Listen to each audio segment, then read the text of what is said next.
Ketika fitnah darah menjadi anggapan umum, saatnya berhenti bertanya-tanya mengapa antisemitisme semakin meluas. Menurut podcaster populer, bahkan di sebagian besar kalangan politik Amerika, Israel dan orang Yahudi dianggap bertanggung jawab menyeret Amerika ke dalam perang serta genosida.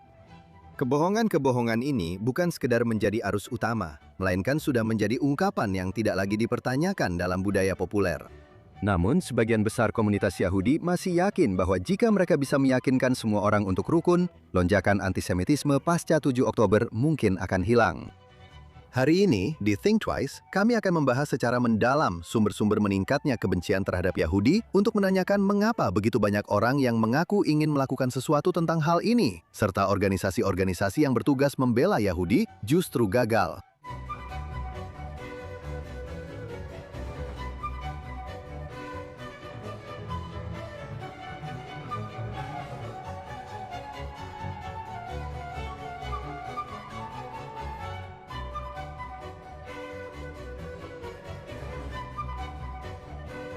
Halo dan selamat datang di Think Twice.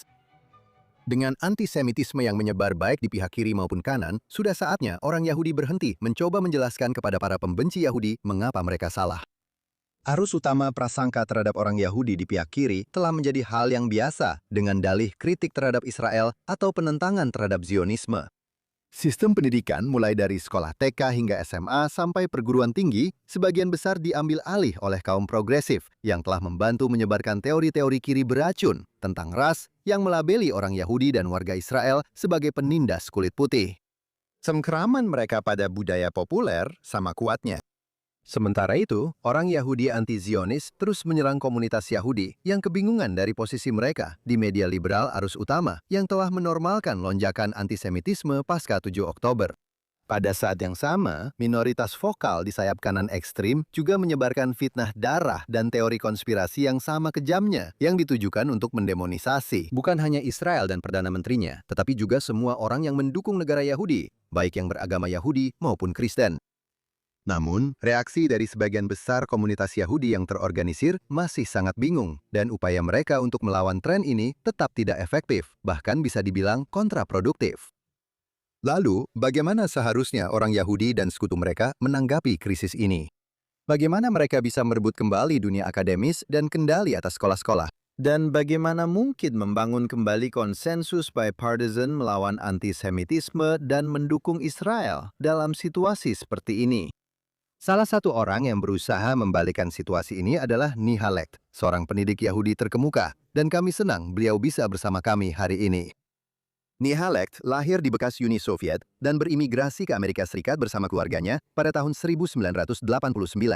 Beliau adalah seorang cendekiawan dan pendidik yang menghususkan diri dalam sejarah Yahudi, sastra Rusia, dan antisemitisme kontemporer. Beliau meraih gelar PhD dari UCLA dengan fokus pada penindasan Uni Soviet terhadap ingatan Holocaust dan identitas Yahudi.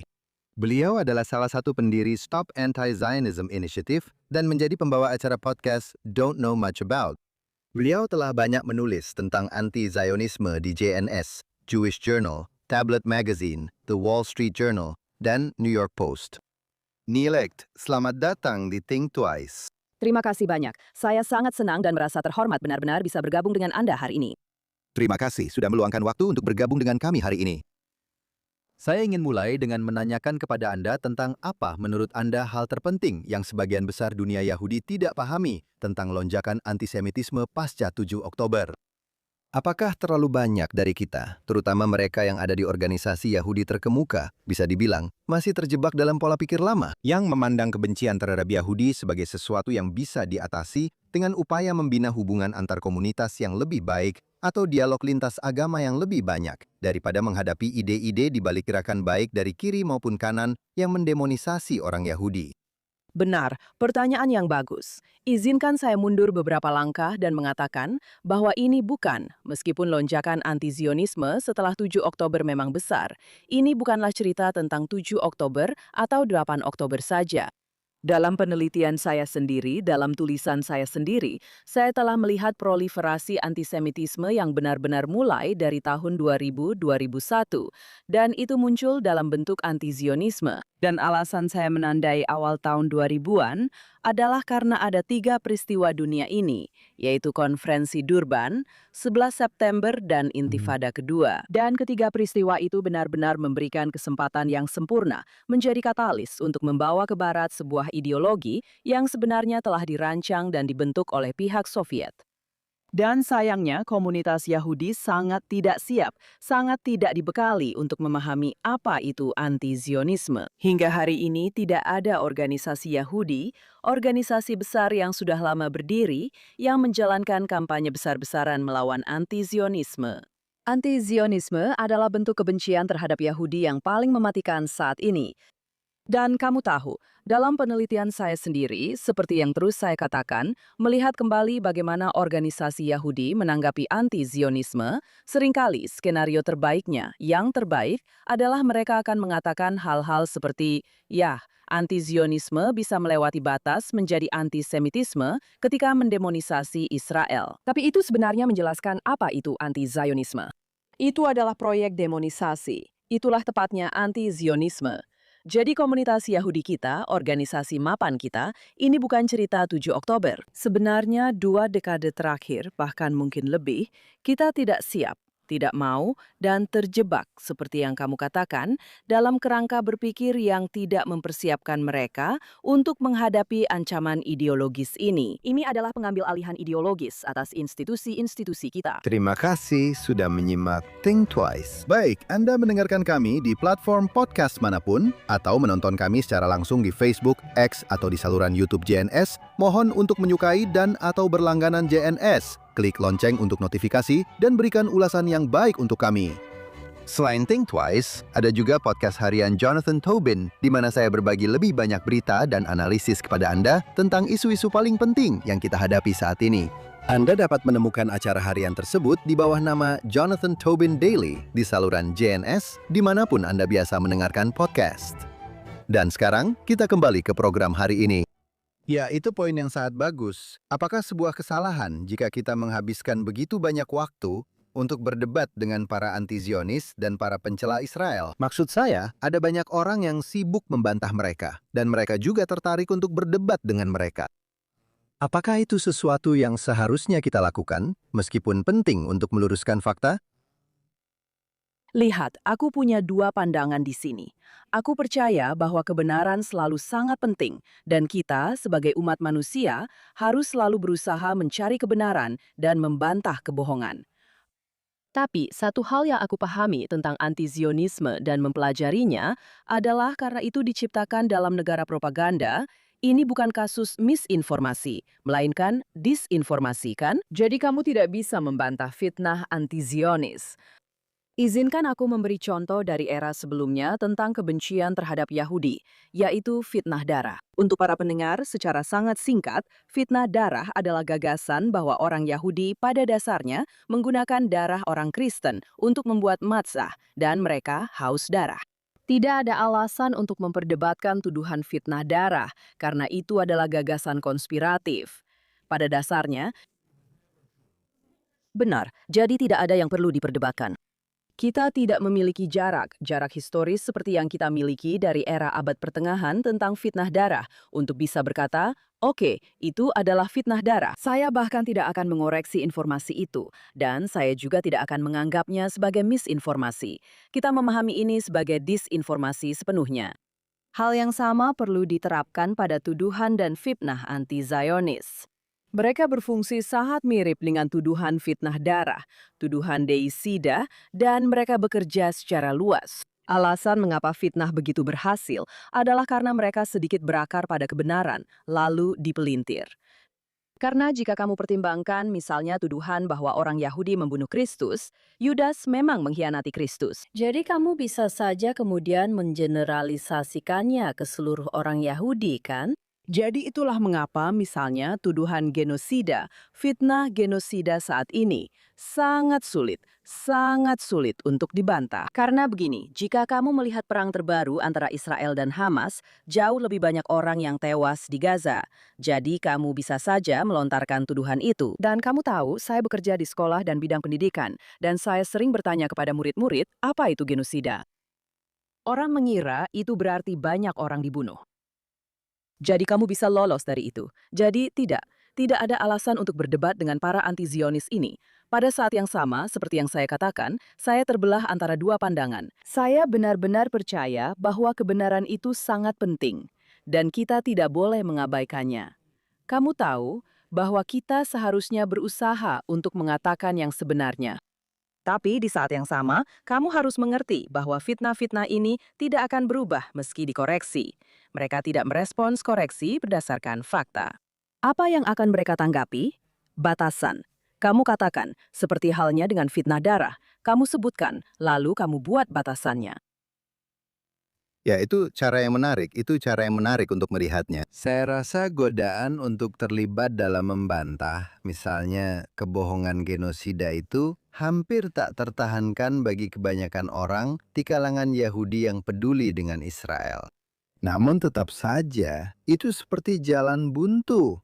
Kamu tidak akan bisa meyakinkan orang-orang seperti Dave Smith atau Hasan Powell. Ya, Hasan Pikachu, kamu tahu bahwa mereka salah. Itu karena posisi mereka tidak didasarkan pada logika atau fakta. Namun, kamu tahu, dan tentu saja itu adalah reaksi dari banyak pembaca, pendengar, dan penonton kami di JNS, bahwa kita harus menanggapi ini. Kamu tahu, beri kami amunisi untuk melawan. Jadi, kamu tahu di mana kita, bagaimana kita menavigasinya. Kamu tahu apa pertimbangannya dalam menangani masalah itu? Baiklah, aku akan memberitahumu ini. Dreyfus datang ke persidangannya dengan membawa banyak fakta dan bukti. Dia datang ke persidangannya dengan semua fakta di pihaknya.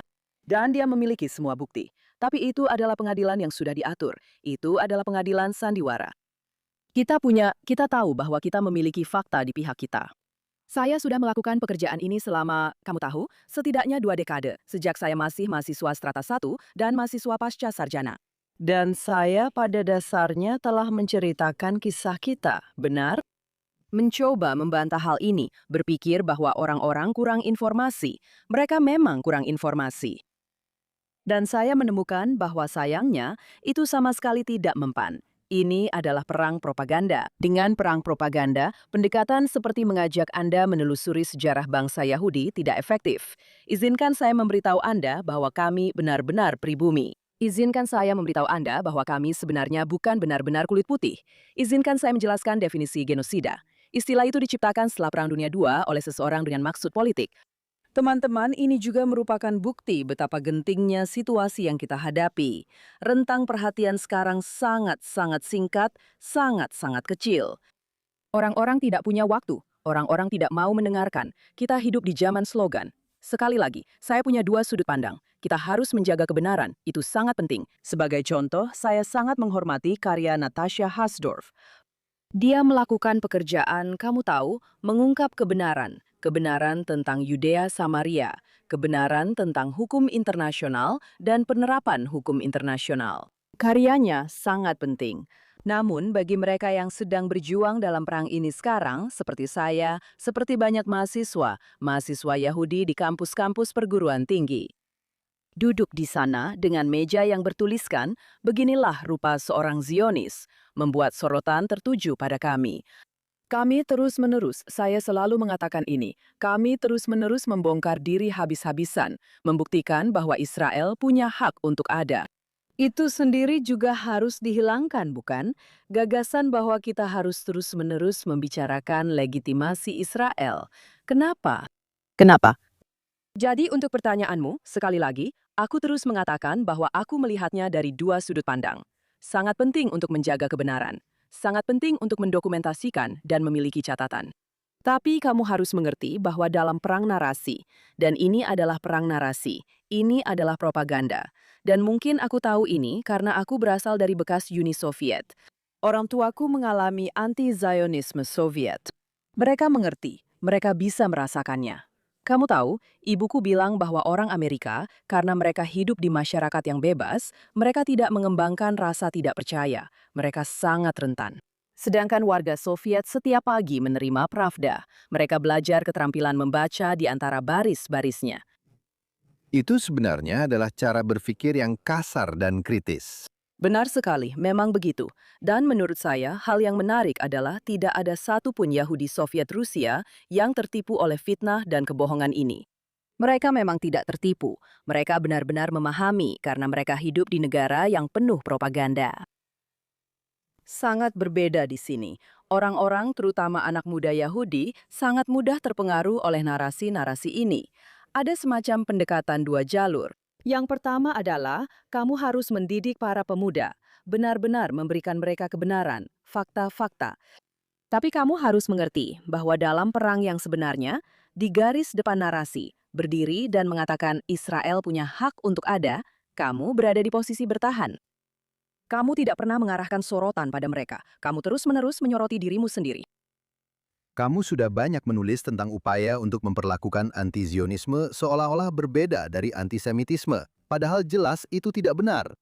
Mengapa begitu sulit bagi banyak orang di komunitas Yahudi, apalagi di media dan akademisi, untuk memahami bahwa keduanya adalah dua sisi dari mata uang yang sama? Jika kamu menolak hak-hak bagi orang Yahudi yang tidak kamu tolak untuk orang lain, yang mana itulah anti-Zionisme, itu jelas merupakan diskriminasi. Kenapa ini kamu tahu? Menurut saya ini sangat sederhana. Dan begitulah cara saya mencoba menjelaskannya.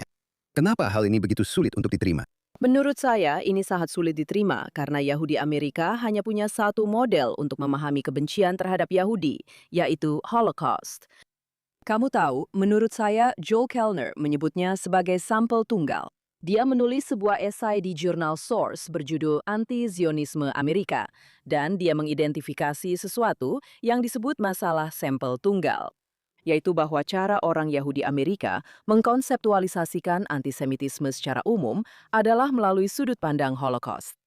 Dan ketika kamu melihat Holocaust, itu tentang mengasingkan, tentang mencari kambing hitam, tentang inferioritas ras, tentang gagasan bahwa orang Yahudi mengendalikan dunia. Swastika itu buruk, Heil Hitler itu buruk, mereka sangat siap untuk mengecam hal itu. Tapi lihat, anti-Zionisme tidak berbentuk seperti itu. Kita tahu bahwa itu adalah virus yang bermutasi. Robert Wistrick yang mengatakan itu sejarawan besar tentang antisemitisme, dan Rabbi Jonathan Sacks yang hebat juga membicarakan bagaimana kebencian ini adalah kebencian yang sangat rumit. Ia memiliki kemampuan untuk bermutasi. Kamu tahu, saya mengembangkan sesuatu yang dikenal sebagai kerangka 3 era, yaitu seperti ini. Jelaskan itu. Ya, jadi pada dasarnya kebencian terhadap Yahudi dapat dipahami sebagai 3 era yang berbeda, yaitu anti-Yudaisme, antisemitisme, dan anti-Zionisme. Semuanya adalah bagian dari proyek demonisasi. Dan itu adalah bagaimana cara mendemonisasi suatu kelompok, bukan orang Yahudi yang berubah, tapi moralitas, apa yang dianggap bermoral oleh masyarakat, terus berkembang. Dan kita terus-menerus ditempatkan, kita diposisikan sebagai pelanggar moralitas. Jadi pada era anti-Yudaisme, orang Yahudi digambarkan sebagai penjahat, anti-Kristus, karena pada saat itu kekristenan yang mendominasi secara moral. Dunia mengalami pergeseran moral pada era antisemitisme setelah pencerahan. Moralitas saya tahu ini terdengar sangat aneh bagi kita sekarang. Dulu dipahami berdasarkan ilmu ras dan mengkategorikan manusia menurut ciri-ciri ras dianggap sebagai sesuatu yang progresif. Jadi orang Yahudi sekali lagi ditempatkan sebagai penjahat, kali ini dianggap melanggar kemurnian ras. Nah, dibutuhkan sebuah bencana besar, Holocaust, untuk memaksa terjadinya semacam penyesuaian moral. Dan setelah Holocaust, muncul moralitas baru, yaitu pengukuhan hak asasi manusia. Jadi, bagaimana cara melanggar hak asasi manusia? Genosida, apartheid, kolonialisme. Dan disitulah orang Yahudi dalam kaitannya dengan Israel berada hari ini.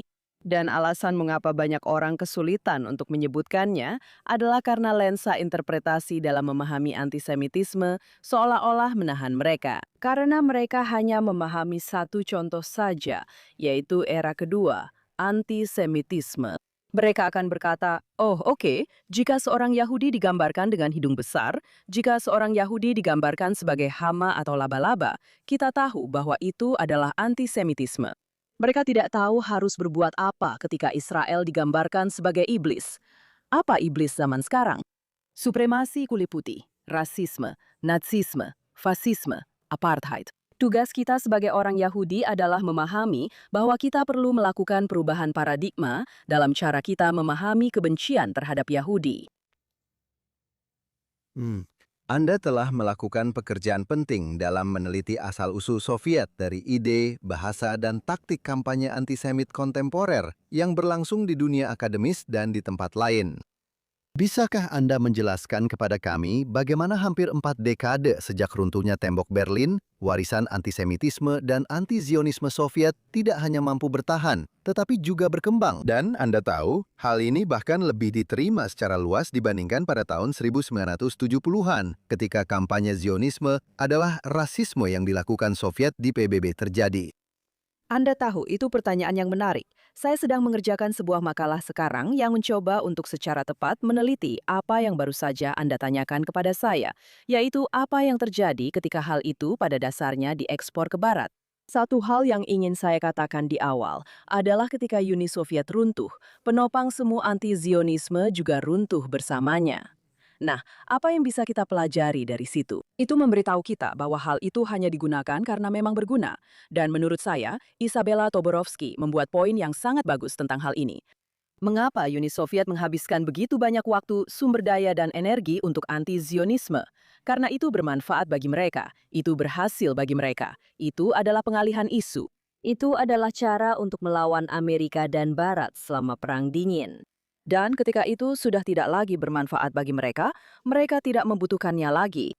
Dan misalnya, tepat sebelum kudeta, Gorbachev mulai mencoba melakukan pendekatan dengan Israel, yang memberitahu kita bahwa bahkan di akhir masa Uni Soviet, ada upaya untuk menjalin hubungan yang lebih baik dengan Israel, karena itu sudah tidak lagi bermanfaat bagi mereka.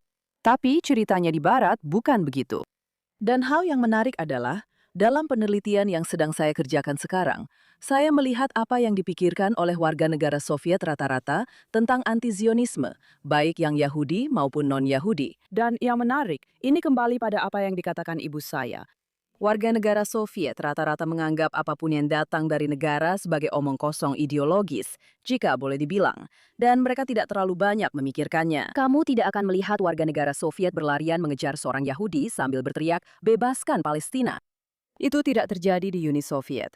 Mereka tidak punya hal seperti ini. Itu tidak menjadi sebuah perjuangan yang dianggap mulia. Tapi di Barat, iya, ada sesuatu yang berbeda di sini. Di Barat, ketika hal ini sampai ke sini, ini bukan sekedar propaganda, tapi sudah menjadi keyakinan yang sungguh-sungguh. Saya berpendapat bahwa ini sebenarnya lebih berbahaya di Barat daripada yang pernah terjadi di Uni Soviet, karena warga Uni Soviet memahami apa itu propaganda. Tentu saja ada orang-orang antisemit di Uni Soviet. Tentu saja ayah saya pernah dipukuli.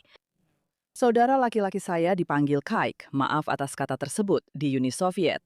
Ini adalah hal yang umum. Ada yang dikenal sebagai antisemitisme jalanan di Uni Soviet.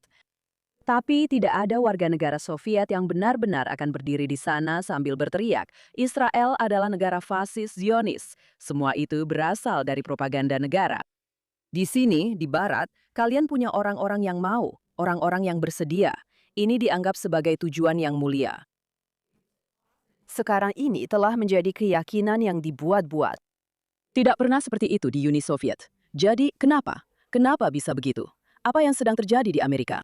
Dan menurutku ini adalah soal momen yang pas sekali, sungguh, sesederhana itu. Menurutku, ketika anti-Zionisme datang ke Amerika Serikat, itu terjadi pada tahun 1960-an hingga 1970-an. Dan jika kamu memikirkan tahun 1960-an dan 70-an di Amerika Serikat, ini adalah masa gerakan hak-hak sipil, gerakan anti-perang. Dan aku sering menggunakan analogi seorang penembak jitu.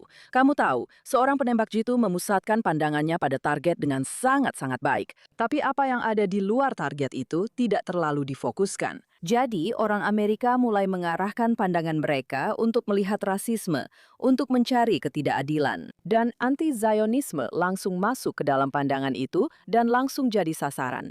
Itulah mengapa hari ini orang berpikir bahwa anti-Zionisme adalah anti-rasisme, karena itu muncul pada saat itu.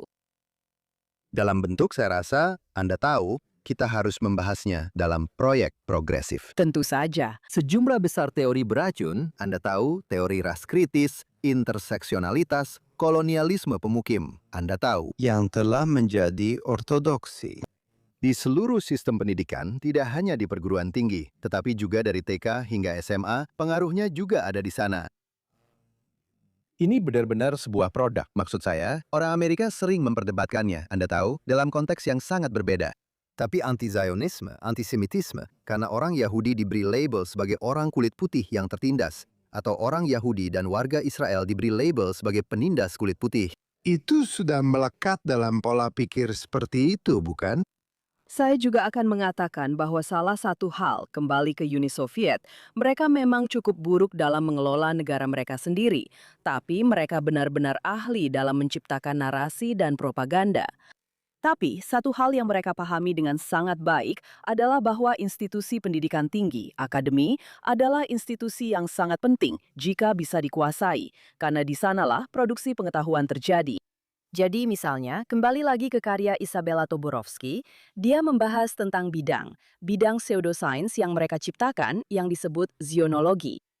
Mereka menciptakan sebuah bidang studi baru di akademi, sebuah bidang studi secara keseluruhan. Sekarang, di Barat, universitas-universitas adalah pusat produksi pengetahuan, dan mereka benar-benar dikuasai oleh anti-Zionisme ini. Dan mereka berfungsi dalam banyak hal mirip dengan rezim totaliter. Kita hidup di dunia barat yang bebas, tapi di dalam universitas ada ortodoksi ini. Ada aturan bahwa kamu tidak boleh berbeda pendapat, kamu tidak boleh punya pandangan yang berbeda. Ada cancel culture kan? Ini adalah fenomena yang sangat aneh, dan anti-Zionisme benar-benar tumbuh dan berkembang di dalamnya. Jadi itu adalah bagian lain dari teka-teki untuk memahami bagaimana hal itu bisa menjadi begitu efektif. Ini benar-benar telah mempengaruhi pikiran para pemuda di universitas. Dan sekarang tentu saja juga dari TK hingga SMA. Ya. Selama sebagian besar setengah abad terakhir atau lebih, orang Yahudi telah mengalokasikan sumber daya yang sangat besar untuk mengenang dan mendidik tentang Holocaust. Namun, kebencian terhadap Yahudi sebenarnya tidak hanya bertahan di Barat yang dianggap tercerahkan dan terdidik, tetapi justru berkembang pesat seperti belum pernah terjadi sebelumnya dalam ingatan hidup kita. Jadi pertanyaannya adalah, apa yang telah kita lakukan salah dalam menghormati Holocaust, sampai-sampai tampaknya tidak banyak membantu menghentikan antisemitisme yang merupakan inti dari Holocaust? Ya, maksud saya sudah menulis tentang hal ini. Saya benar-benar percaya bahwa cara kita mengajarkan Holocaust selama ini salah. Kita telah menjadikannya universal. Dan saya mengerti, dari satu sisi, saya mengerti dorongan untuk melakukan itu karena orang Yahudi ingin diterima. Orang Yahudi ingin narasi itu semacam diserap oleh dunia luar. Jadi mereka berkata, oke, cerita tentang Holocaust adalah cerita tentang intoleransi, fanatisme, dan kebencian, kategori-kategori universal ini. Tapi sebenarnya itu bukanlah cerita tentang Holocaust. Dan cerita tentang Holocaust tidak dimulai pada tahun 1933 dengan naiknya Hitler. Kamu tahu, ketika saya melihat pendidikan tentang Holocaust dan bagaimana sekolah-sekolah membahasnya, saya sendiri saat tumbuh dewasa bahkan tidak tahu bahwa sebelum Holocaust sudah ada sejarah panjang antisemitisme di Eropa, kan? Bahwa hal itu bisa ada. Itu terjadi tepatnya di Eropa karena adanya lahan yang subur untuk itu. Kebencian terhadap Yahudi yang sudah berlangsung selama ribuan tahun. Masalah lainnya adalah bahwa bahaya dari menjadikan Holocaust sebagai sesuatu yang universal adalah sekarang kita sampai pada titik di mana Anne Frank menjadi sebuah simbol. Dia mengenalkan, saya tidak tahu apakah Anda sudah sering melihat ini. Orang-orang memasangkan kefia pada Anne Frank. Itulah sebabnya kita memiliki distorsi Holocaust, inversi Holocaust. Kita dalam banyak hal menciptakannya dengan menguniversalkannya, dengan mengatakan, ini, Anda bisa menggunakan narasi ini. Narasi Holocaust ini bisa diterapkan pada siapa saja, padahal sebenarnya tidak bisa. Itu bersifat khusus, dan kita adalah kelompok yang partikular. Ada penolakan terhadap hal itu. Itu yang pertama. Masalah lain yang saya temukan dalam dunia pendidikan adalah kita telah mengajarkan bahwa kekuasaan itu buruk, bahwa dunia harus dibagi antara yang berkuasa dan yang tidak berkuasa, penindas versus yang tertindas. Nazi adalah pihak yang berkuasa, Yahudi adalah pihak yang tidak berkuasa. Oke, itu memang benar, tapi yang mengakhiri Nazisme juga adalah pihak yang berkuasa. Jadi kita juga harus merebut kembali nilai dari kekuasaan. Ada kebajikan dalam kekuasaan. Dan Israel adalah contoh negara yang kuat, sekaligus negara yang etis. Ya, saya rasa itu benar sekali. Dan dorongan untuk menguniversalkan itu, menurut saya, sebagian memang merupakan dorongan yang patut dipuji. Bagaimana kita bisa belajar dari hal ini untuk memperbaiki semua ketidakadilan?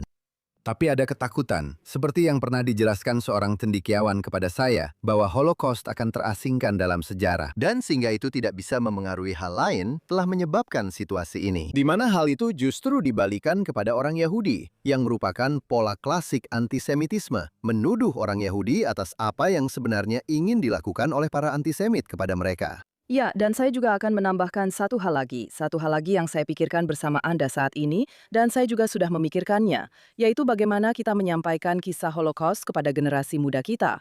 Seringkali kita menghadirkan para penyintas, dan tolong pahami, saya sangat menghormati mereka, dan saya pikir mereka sangat penting. Kakek saya adalah seorang penyintas Holocaust. Tapi jika Anda melihat alur cerita, narasi yang biasanya disampaikan kepada para siswa, biasanya dimulai dengan, "Saya lahir pada tahun sekian, lalu saya pun berada di sebuah ghetto. Dan seluruh keluarga saya, inilah yang terjadi pada seluruh keluarga saya." Oke, jadi, tapi apa yang sangat kurang di sini?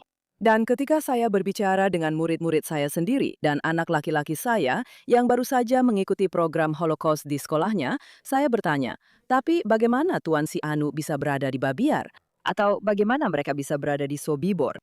Itulah bagian penting yang hilang, yaitu taktik demonisasi. Karena itulah, kita sedang berada dalam siklus demonisasi saat ini di era anti-Zionis. Tapi cara kita mengajarkan tentang Holocaust, kita seolah-olah melewatkan bagian terpenting dari Holocaust, yaitu, dia berkuasa pada tahun 1933, pembunuhan sistematis terhadap orang Yahudi terjadi pada tahun 1941. Apa yang terjadi selama 8 tahun itu? Itu yang benar-benar kurang, yaitu pemahaman mendalam tentang bagaimana orang bisa mendemonisasi kelompok lain, dan secara khusus, bagaimana mereka mendemonisasi orang Yahudi.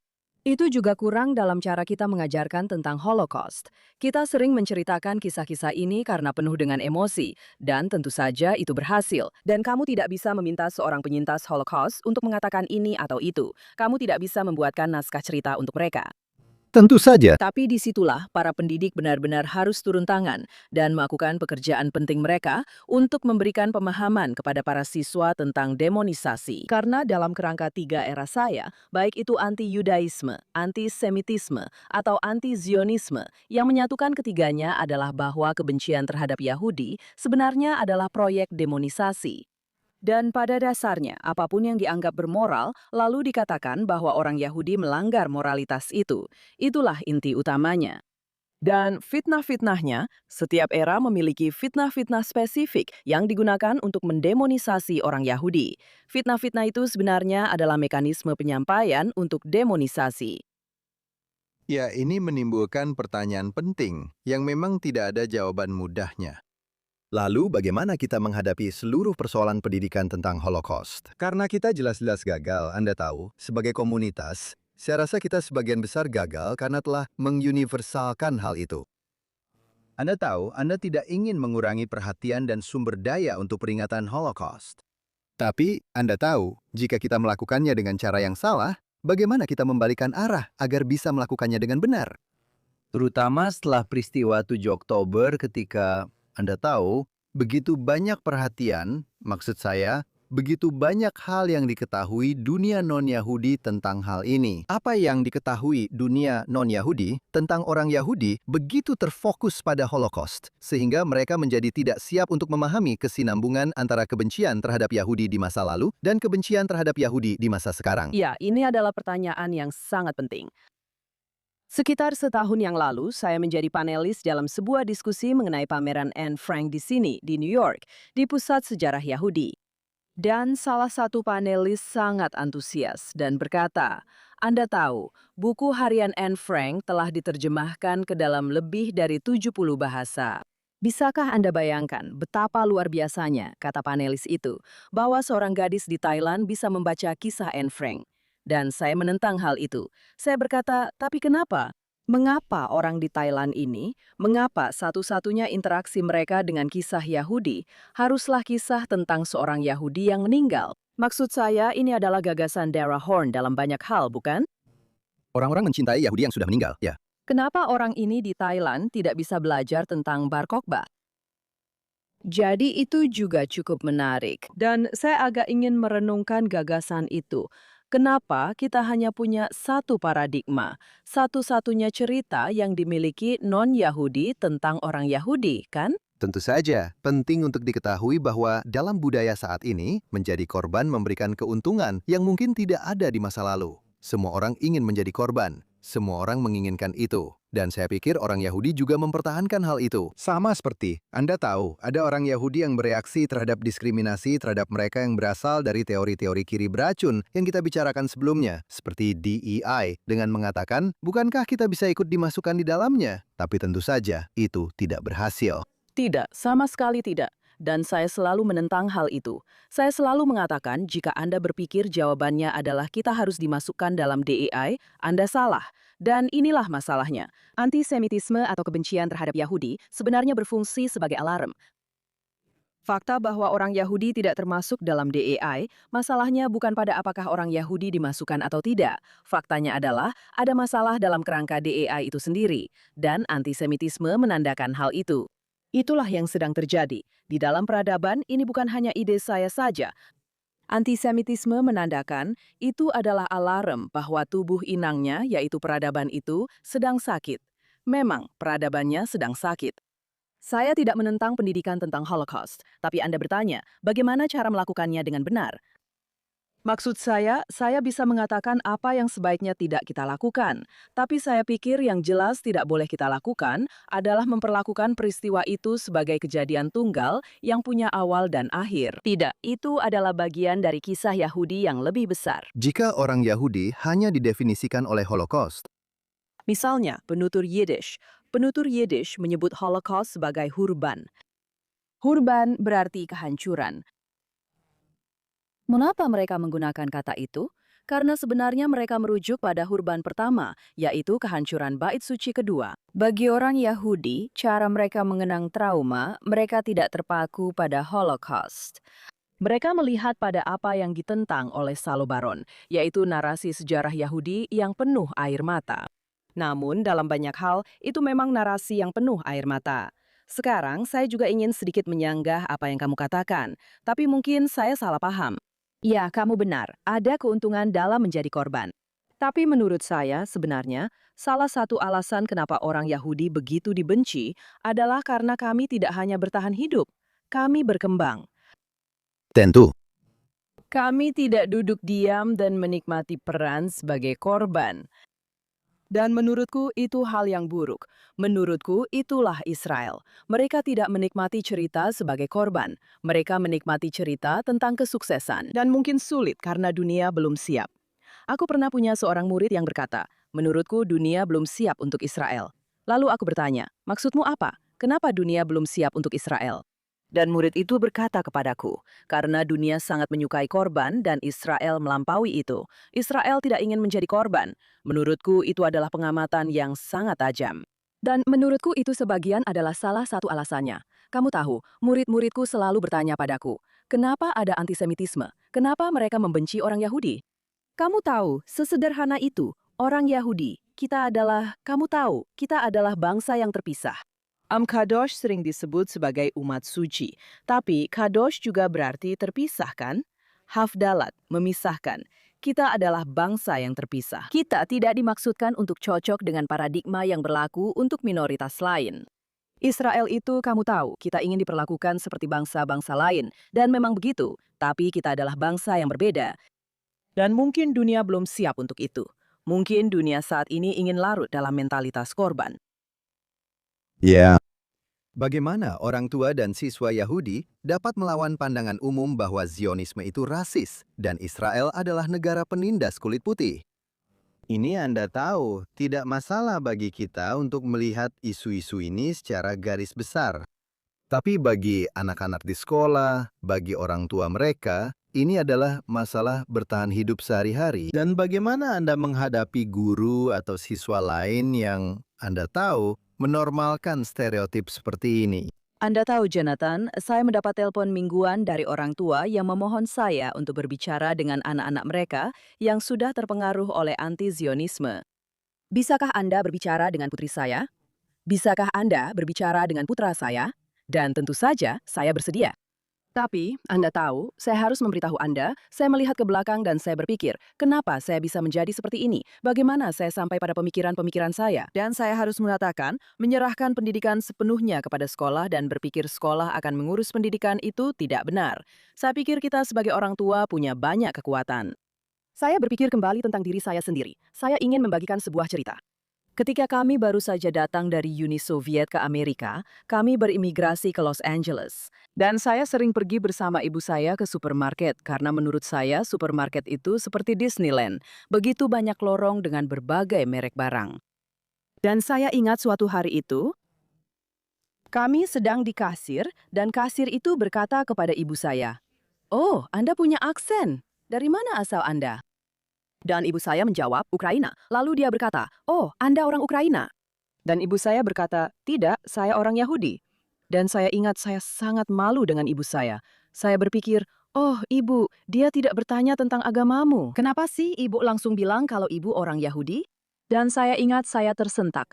Dalam perjalanan pulang, saya mencoba memberitahu ibu saya, "Tidak, di Amerika." Dan ibu saya berkata, "Tidak, Naya Lex, Yahudi adalah bangsa kita. Itu adalah etnisitas kita." Itu adalah percakapan pertama saya. Waktu itu saya berumur sekitar 8 atau 9 tahun. Itu benar-benar membekas dalam ingatan saya. Dan rasanya seperti, oke, lalu ibu saya mulai menceritakan kisah tentang orang-orang Yahudi. Orang Yahudi Soviet sangat suka membaca karya penulis Yahudi Jerman bernama Leon Feuchtwanger. Tentu, ya. Dan dia mulai membacakan cerita, novel yang ditulis olehnya untukku. Banyak dari novelnya adalah fiksi sejarah. Ceritanya berlatar di Yudea kuno. Benar, trilogi Yosefus miliknya ya. Benar. Dan saat itulah aku mengetahui bahwa, orang Yahudi berasal dari Yudea. Itu aku pelajari dari ibuku. Aku tidak mempelajarinya dari sekolah.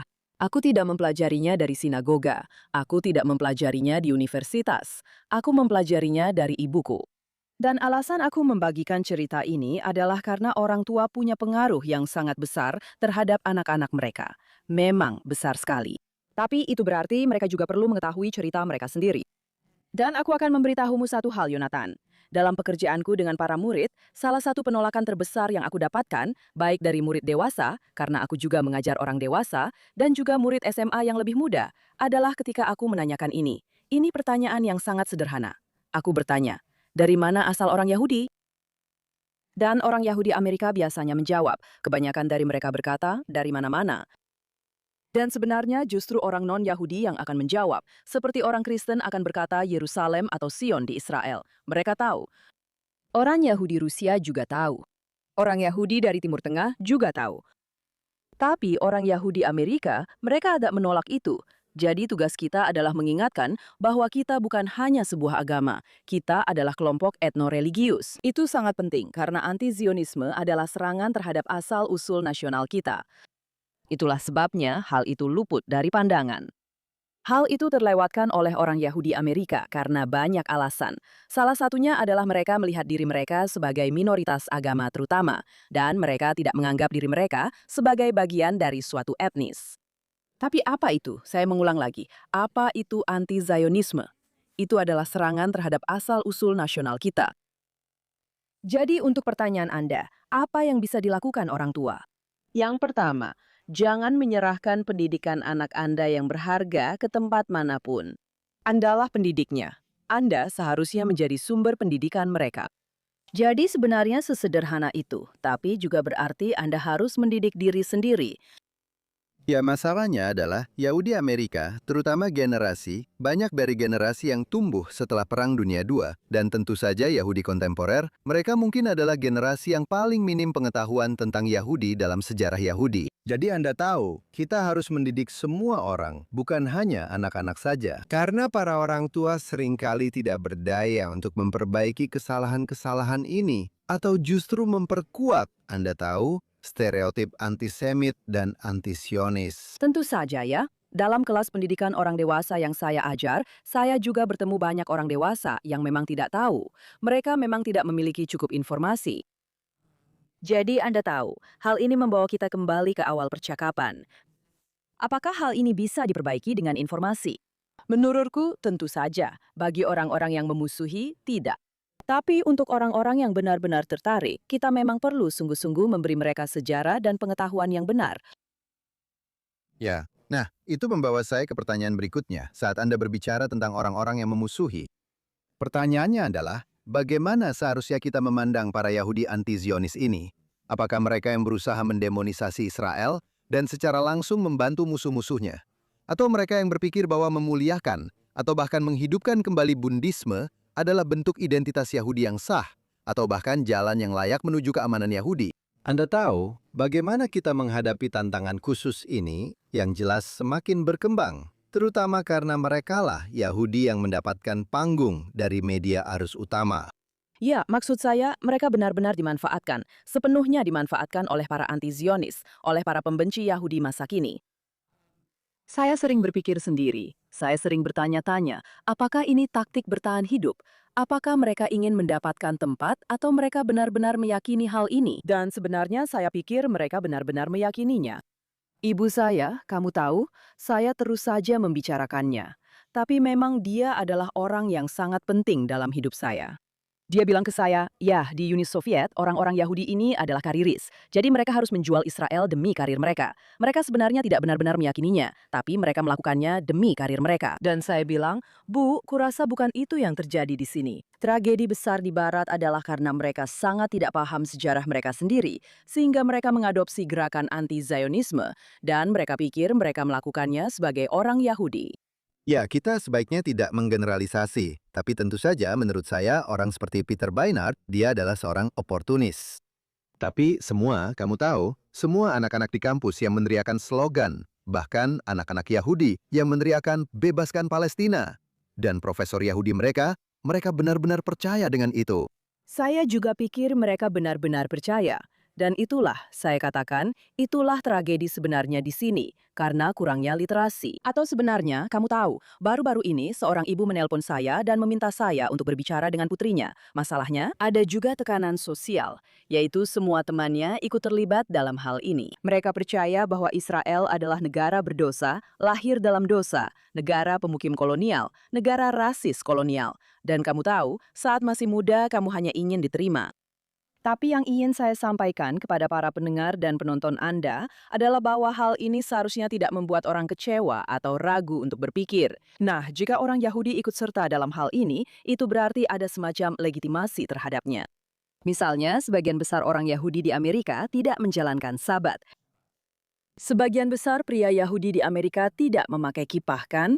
Namun, kamu tahu, kita semua tahu, dan mereka akan tahu bahwa jika kamu pergi dan menyerang seorang pria Yahudi, mengambil kippahnya, meludahinya, kamu akan mengerti itu. Itu adalah tindakan antisemitisme. Meskipun kenyataannya sebagian besar orang Yahudi di Amerika, sebagian besar pria Yahudi tidak memakai kippah. Jadi hanya karena kamu punya beberapa, sebenarnya sangat sedikit, tapi mereka sangat berisik. Orang Yahudi yang anti-Zionis seharusnya tidak diperlakukan berbeda dengan orang Yahudi yang berkata, ya maksud saya, Taurat tidak terlalu berarti bagi saya. Tapi jika kamu pergi dan menodai Taurat, kamu tahu, itu adalah tindakan antisemitisme. Benar, tapi itu juga menimbulkan pertanyaan, seberapa luas cakupan komunitas Yahudi itu? Saya pikir kamu tahu, kita tadi sempat menyinggung tentang apa yang dilakukan organisasi Yahudi terkemuka yang gagal dalam menangani antisemitisme. Banyak dari mereka, kamu tahu, secara naluriah tidak ingin mengecualikan para anti-Zionis dari komunitas Yahudi atau dari, kamu tahu, platform komunitas. Namun tanggapan saya terhadap itu adalah, jika orang Yahudi tidak punya prinsip apapun, kamu tahu, maka tidak ada apa-apa. Maka mereka tidak punya prinsip apapun. Saya mengerti. Tapi kamu tahu, pengalaman saya juga menunjukkan bahwa organisasi Yahudi mapan yang serba inklusif ini memberikan banyak ruang bagi orang Yahudi anti-Zionis. Tapi mereka tidak mengikut sertakan Zionis yang kuat dan tanpa kompromi. Sangat benar. Sangat benar. Semua inklusivitas dan toleransi mereka. Misalnya, secara pribadi, saya menyebut wilayah itu. Saya bilang Yudea dan Samaria. Itu saja sudah membuat saya tidak sejalan dengan nada mereka. Oh, nada bicara saya tidak pas. Tapi seorang Yahudi anti-Zionis yang meneriakkan bebaskan Palestina atau akhiri pendudukan, entah bagaimana tetap termasuk dalam kelompok besar ini. Ya, itu juga pengalaman saya. Dan tentu saja, itu bagian dari panduan gaya kami di JNS. Tapi kita akan tinggalkan itu untuk diskusi lain. Antisemitisme sekarang ada dalam bentuk yang sangat keras, baik di kanan maupun di kiri.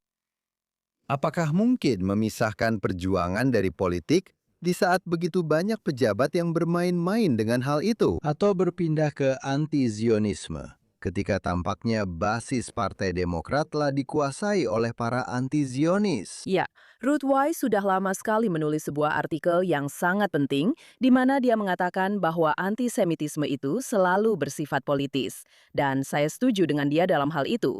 Saya rasa bahwa sifat dari antisemitisme adalah bahwa itu selalu diperalat oleh para aktor politik dan menjadi cara untuk mengkambing hitamkan orang Yahudi, mengecualikan orang Yahudi, menyingkirkan orang Yahudi, dan tentu saja langkah terakhirnya memusnahkan orang Yahudi. Apa yang terjadi di kiri dan di kanan, kamu tahu. Kita menyebutnya teori tapal kuda. Tapi mari kita kesampingkan itu sebentar. Yang terjadi di kiri adalah bahwa awalnya itu ada di garis depan, di pinggiran. Aku ingat ini. Itu sekitar tahun 2010 mungkin. Dan tidak ada yang mengecamnya. Tidak ada seorang pun di Partai Demokrat. Dan yang akhirnya terjadi adalah pinggiran itu justru menjadi inti. Itulah yang sebenarnya sedang terjadi sayangnya di pihak kanan sekarang. Kita memiliki suara-suara ekstrim yang sangat vokal. Dan mereka perlu didisiplinkan, mereka perlu ditegur bukan oleh pihak kiri, tapi oleh pihak kanan. Mereka perlu ditegur oleh para politisi di pihak kanan, bukan hanya para pemikir dan jurnalis, tapi juga orang-orang seperti, dan kamu tahu, Presiden Trump kadang-kadang akan mengatakan, kamu tahu, tidak ada tempat untuk antisemitisme di partai saya. Tapi itu tidak bisa hanya dari dia saja. Tidak, Mark Rubio melakukan pekerjaan yang hebat dalam hal itu, Marco Rubio. Tapi J.D. Vance tidak. Ya, dia bersikap netral di depan umum. Kamu tahu, dalam debat antara Ben Shapiro dan Tucker Carlson di titik balik mereka, Amerika Serikat pada bulan Desember lalu, menurut saya, kamu tahu, semacam momen penting untuk bagaimana. Bahkan kami yang bersimpati dan banyak menyukai dirinya pun harus memandangnya. Benar. Faktanya, dengar, saya tidak terkejut bahwa antisemitisme telah muncul kembali. Namun yang mengejutkan bagi saya, Yonatan, adalah bahwa anti-Zionisme yang biasanya ada di kiri, kini juga bermigrasi ke kanan. Saya tidak pernah membayangkan bahwa seseorang dari sayap kanan tiba-tiba akan berbicara, mengulang narasi tentang genosida, fitnah genosida. Bagi saya, itu adalah fenomena yang sangat menarik untuk dipelajari dan dipahami. Menurut saya, misalnya, James Lindsay telah banyak membahas hal itu dengan sangat baik. Dia membicarakan tentang narasi keluhan dan mengatakan bahwa narasi keluhan dengan gagasan menjadi korban sebenarnya tidak sehat. Dan saya pikir sayangnya banyak pihak kanan juga sedikit ikut larut dalam narasi viktimisasi itu. Ketika kamu mulai melihat dirimu sebagai korban, kamu akan mencari siapa yang menindasmu. Benar, dan orang Yahudi selalu menjadi kambing hitam yang paling mudah. Sayangnya. Akhirnya, bagaimana kita menanamkan pada generasi muda Yahudi yang baru, yang banyak diantaranya di negara ini sudah sangat terasimilasi, dan, seperti yang saya katakan sebelumnya, tidak paham soal Yudaisme. Begitu juga orang tua mereka, tentang gagasan bahwa Zionisme adalah elemen penting dari identitas Yahudi mereka, ketika begitu banyak hal dalam hidup mereka justru berusaha meyakinkan mereka bahwa semua identitas sektarian, kecuali mungkin yang berkaitan dengan orang kulit berwarna, pada dasarnya adalah rasis. Bagaimana kita mengatasi hal ini? Tampaknya, hal ini ada di sayap kiri politik, tetapi sekarang kita melihatnya juga di sayap kanan. Alergi terhadap pemahaman bahwa Israel, tanah Israel adalah bagian tak terpisahkan dari identitas Yahudi. Pertanyaan yang sangat bagus. Sebenarnya saya baru saja menulis tentang hal ini untuk Jewish Journal. Saya juga pernah menulis tentang hal ini untuk JNS beberapa tahun yang lalu. Saya mengajarkan tentang hal ini. Salah satu masalah terbesar dalam pendidikan Yahudi adalah kita memperlakukan Zionisme sebagai gerakan politik. Padahal, seperti yang Anda katakan, Zionisme itu tak terpisahkan dari identitas Yahudi. Saya sering bertanya kepada murid-murid saya, bisakah kalian mendefinisikan Zionisme? Dan seringkali inilah jawabannya. Jawabannya adalah, Zionisme adalah keyakinan bahwa orang Yahudi memiliki hak atas tanah Israel. Dan Anda mungkin berpikir, ya, itu tidak terlalu buruk. Tapi tantangan saya kepada para murid adalah, tapi kenapa? Israel sudah ada, jadi kenapa kita harus repot-repot mengatakan keyakinan pada ide itu? Kamu tidak akan repot-repot mengatakan, aku percaya pada ide bahwa Naya itu ada. Dia memang ada kan? Israel juga sudah ada. Jadi tugas kita dalam pendidikan Yahudi, baik sebagai orang tua maupun di sekolah, adalah untuk berhenti memperlakukan Zionisme hanya sebagai gerakan politik dan mulai melihatnya sebagai ekspresi identitas Yahudi. Itulah cara saya memahami Zionisme dari orang tua saya. Begitulah banyak orang Yahudi berbahasa Rusia memahami Zionisme, yaitu sebagai ekspresi identitas bangsa Yahudi. Bagaimana bisa begitu? Ini berasal dari Rav Soloveitchik. Pemahaman beliau tentang identitas Yahudi adalah seperti segitiga. 3 titik. Bangsa Israel, tanah Israel, dan Torah Israel. Dan Zionisme benar-benar mencakup ketiganya sekaligus. Jadi itulah tugas kita sebenarnya, yaitu untuk berhenti memperlakukan Zionisme sebagai gerakan politik dan mengajarkan kepada anak-anak kita bahwa mereka adalah sebuah bangsa, bahwa mereka berasal dari tanah Israel. Ini sebenarnya hal yang sederhana. Kamu mungkin berpikir, apa sih yang sulit dari itu? Tapi memang sulit, karena banyak orang Yahudi benar-benar ingin merasa diterima. Kita ingin berasimilasi dan tidak ingin menandai diri kita sebagai berbeda. Kita ingin menjadi orang Amerika. Dan murid-murid saya selalu bertanya, kalau kita Yahudi, apakah itu berarti kita tidak bisa menjadi orang Amerika? Tentu saja kamu bisa menjadi orang Amerika, tapi kenali ceritamu. Ketahuilah bahwa kamu adalah sebuah bangsa. Kamu bukan hanya sebuah agama. Kamu berasal dari bangsa kuno, sebuah peradaban dari tanah Israel. Asal-usul etnis kita terikat dengan tanah Israel. Zionisme adalah ekspresi dari identitas Yahudi kita. Itu perlu diajarkan di sekolah-sekolah kita. Itu poin yang sangat bagus dan tepat untuk mengakhiri diskusi ini. Naya, terima kasih banyak sudah bergabung bersama kami hari ini. Bagaimana penonton kami bisa mengikuti karya-karyamu? Terima kasih. Ya, kamu bisa mengikuti aku di X atau Twitter atau di Instagram dengan nama Like Naya. Dan aku juga membawakan acara sendiri yang bernama Don't Know Much About. Aku baru saja mengundang Dr. Judea Pearl dan episode itu akan segera tayang. Dan acara berikutnya akan bersama Ben Cohen dari FDD. Kami akan membahas pengambil alihan Perserikatan Bangsa-Bangsa oleh kelompok anti-Zionis. Baiklah, terima kasih Ben, kolumnis JNS. Saya sarankan semua orang untuk mencoba podcast Naya. Kami juga ingin mengucapkan terima kasih kepada para penonton. Jangan lupa untuk mendengarkan Jonathan Tobin Daily Edition setiap hari yang bisa Anda dengarkan dimanapun Anda biasa mendengarkan podcast. Baik Anda mendengarkan kami di salah satu platform tersebut maupun menonton kami secara langsung di Facebook atau X atau di kanal YouTube JNS, mohon untuk menyukai dan atau berlangganan JNS. Klik lonceng untuk mendapatkan notifikasi dan berikan ulasan yang baik untuk kami. Silahkan kirimkan pesan kepada kami di Think Twice di jns.org dan beritahu kami di mana Anda mendengarkan atau menonton acara ini serta pendapat Anda tentangnya. Dan ingat, teruslah membaca dan berpikir sendiri. Dan kami akan bertemu Anda lagi minggu depan.